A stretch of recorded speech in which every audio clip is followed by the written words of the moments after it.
My friends, what a delight it's been to be with you in worship. I'd like to welcome to the pulpit my very dear friend, Reverend Dr. Nathan Brown. He is formerly the senior minister at Sandy Springs Christian Church, our sister church. If you can see right under sermon, you can get the brief description of what his current role is. He is now the Vice President of Development at the Christian Church Foundation. So he's involved in helping churches and individuals invest funds for ongoing ministry. And he still serves our area of the country. He still lives where he lives, so we get to hang out. He's one of my nearest friends. And I could give you his resume. I will tell you he went to divinity school at Vanderbilt. So he's happy this morning. But I will tell you this, in all sincerity, I could tell you about his academic work, or I could tell you about his ministerial experience. I'll tell you that when I was sick and in the hospital and I wasn't doing well at all, he showed up as my pastor. And that's the only way I could see visitors because it was still under a strict COVID lockdown. So he came in as my minister and in grace and truth told me what I needed to hear. Basically, his words were, Jared, you need to take care of yourself and slow down and heal. And I wasn't hearing those words from other people so well. Because of that, I'm indebted to my friend, and I believe God has laid a nice message, a wonderful message on his heart for all of us. Welcome him to the pulpit, everybody.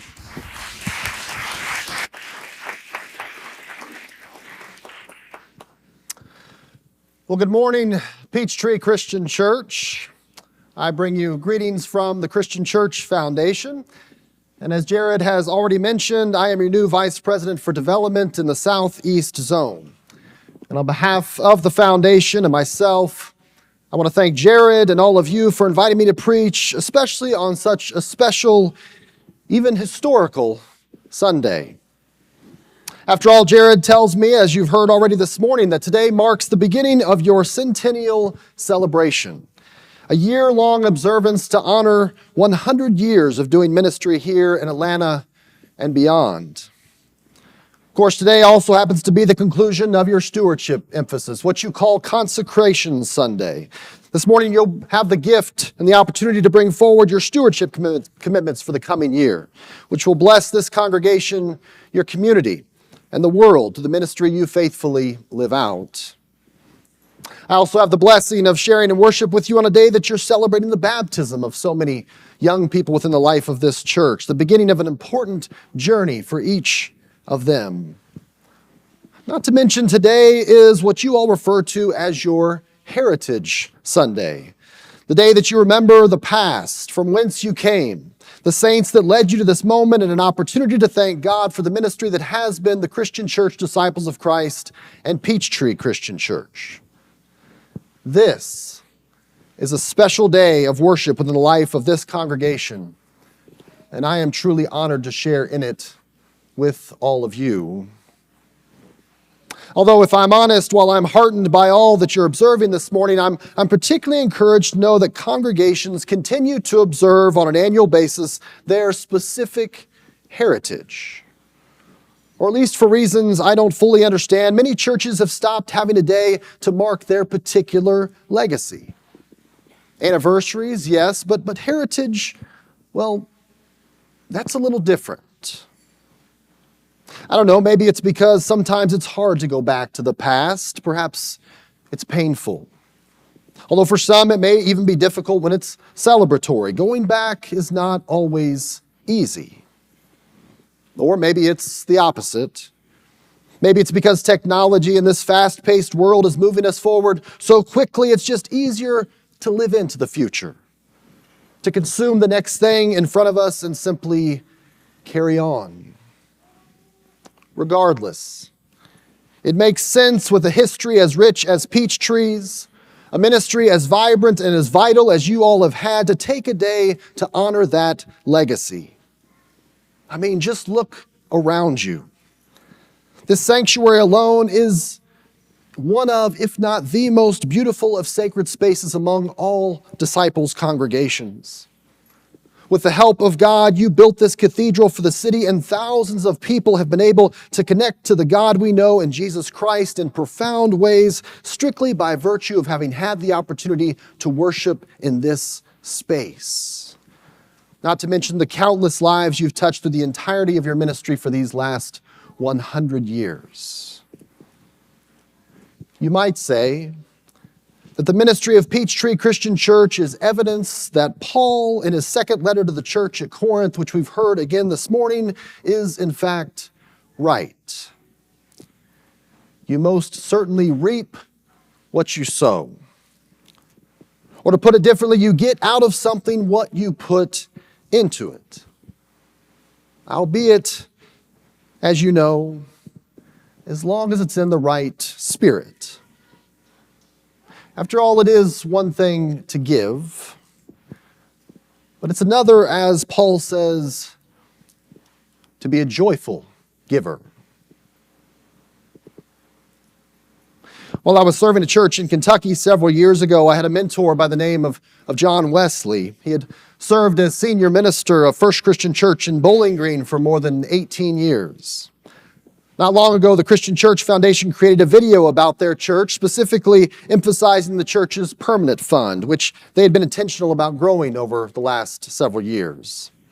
Today, that fund is over $3 million, which for a church their size is quite remarkable. The monies that saints of that congregation had left as legacy gifts to the church are now used over and above the church budget to support outreach initiatives and capital projects for the facility, including a capital campaign, which they have just completed. I was part of a peer group at the time, which met regularly, and one month we invited Reverend Wesley to join us before his retirement to share some of his wisdom of more than 40 years in ordained ministry. During the course of our conversation, as one of my colleagues actually asked him and said, "What are you most proud of in the entirety of your ministry?" He paused and he thought about it for a moment. And then he replied, "You might think I'm most proud of the way that we've grown our permanent fund, or the way that we've transformed our facility over the years, or some of the outreach projects we've taken on that have transformed this community.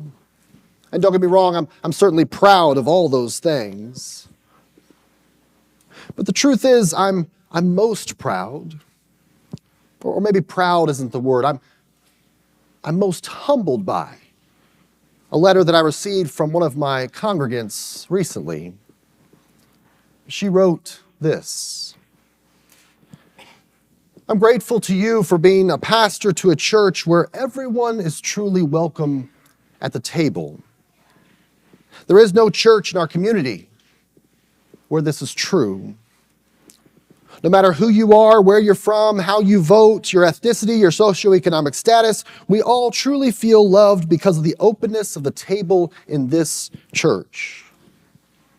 Everything we have accomplished is first and foremost a result of that spirit. We have simply reaped what we've sown. As a result, it's a joy to be part of and support this congregation.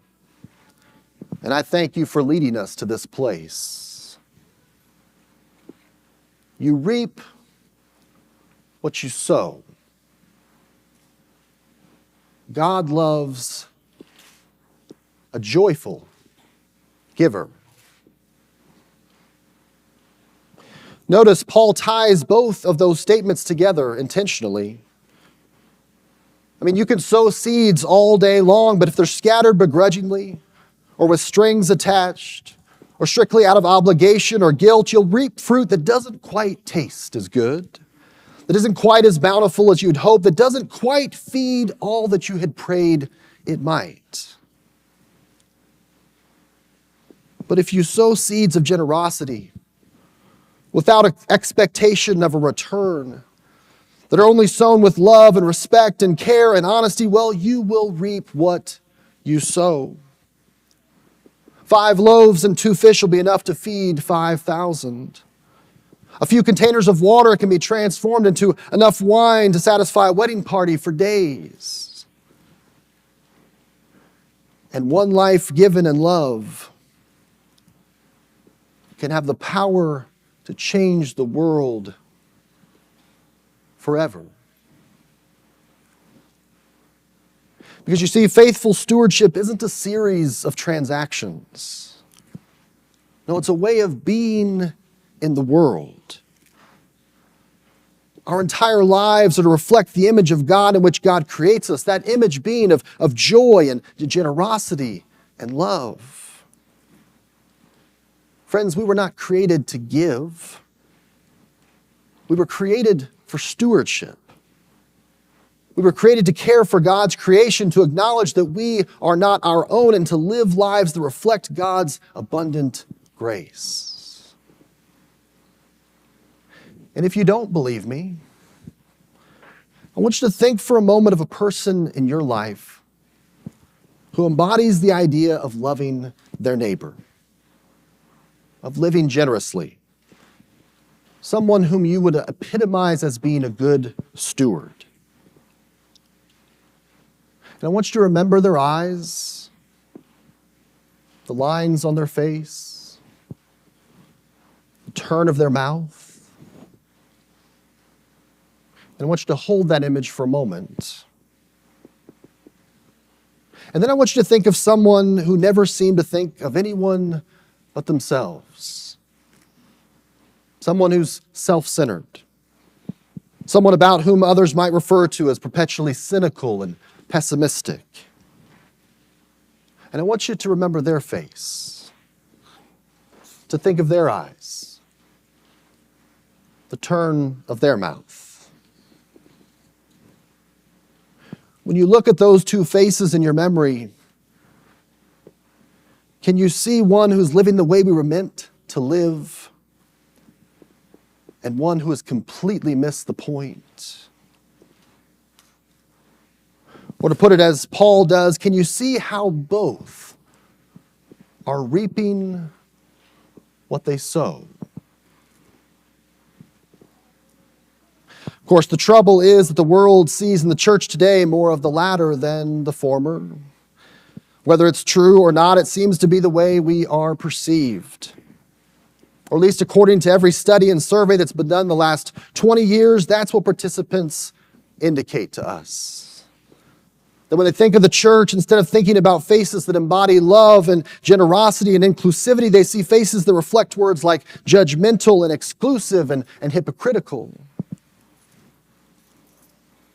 Which I suppose isn't necessarily a new perception. In fact, the late, great Fred Craddock, one of our most well-known disciples, preachers, for whom you actually have a lecture series within the life of this congregation, he used to tell a story about his father who saw the church in this way. And I suspect some of you have heard it.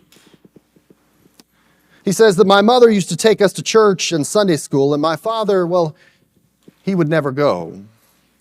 He always complained about Sunday dinner being late when she came home. Sometimes the preacher would call and my father would say, I know what the church wants. Church doesn't care about me. Church just wants another name, another pledge, another name, another pledge, right? I mean, isn't that the name of it? Another name, another pledge. That's what he always said. Sometimes we'd have a revival. Pastor would bring the evangelist and say to the evangelist, now there's one, sick him, go get him. And my father would say the same thing. Every time my mother in the kitchen, always nervous in fear of flaring tempers, of somebody being hurt, and my fathers would always say, the church doesn't care about me. Church just wants another name, another pledge. I guess I must have heard it 1,000 times. There was one time he did not say it. He was in the Veterans Hospital and he was down to 73 pounds. They'd taken out his throat and said it's too late. They put in a metal tube. X-rays had burned him to pieces. I flew in to see him. He couldn't speak. He couldn't eat. But as I looked around the room, I saw potted plants and cut flowers on all the windowsills. A stack of cards 20 inches deep beside his bed.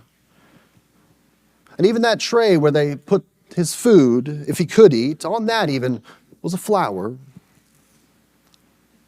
And all the flowers beside the bed, every card, every blossom, were from persons or groups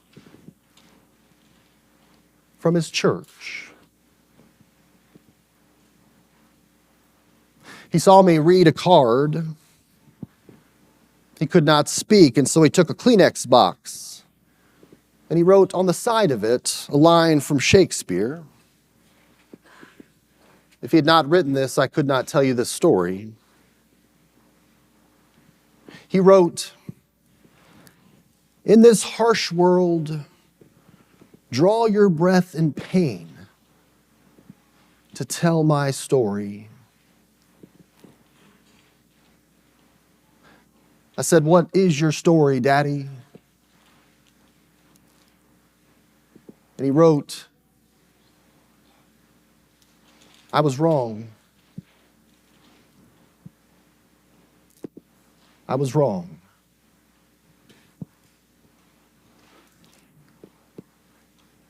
Peachtree Christian Church,